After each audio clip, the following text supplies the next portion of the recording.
Welcome back, Crammers, to question 14. On the grid, rotate triangle A 90 degrees anti-clockwise about center O. So if this is our center, we can choose a point, and using the grid, we can see that it's 1 up and 2 to the left to the origin.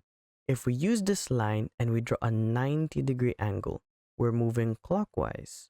Okay, so to the left, we can see that if we redraw this line 90 degrees to the left, we simply get this shape. Notice how it's 2 to the right, so it'll be 2 up because we're rotating it anti-clockwise.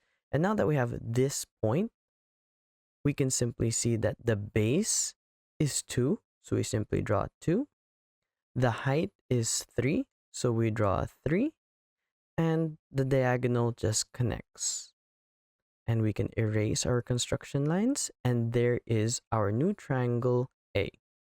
Describe fully the single transformation that maps triangle B to triangle C. We can see that it gets larger. So when it gets larger, this is known as enlargement. Now we have to explain by what factor and what the center of enlargement is. We can use this base as an example. So if this base is 2, and this base we count to be 6, we know that 2 times x is equal to 6. If we divide both sides by 2, we know that x is equal to 3. So that means it enlarges by a factor of 3. Enlargement by a factor of 3, and we have to state the point at which it becomes enlarged.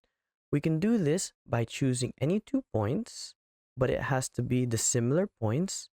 And if we use a ruler and we connect these points, the points at which it intersects is the point of enlargement. So we can see enlargement by a factor of 3 at point here. This is O, so this is 0, 0. Thanks for watching. Cram, then scram.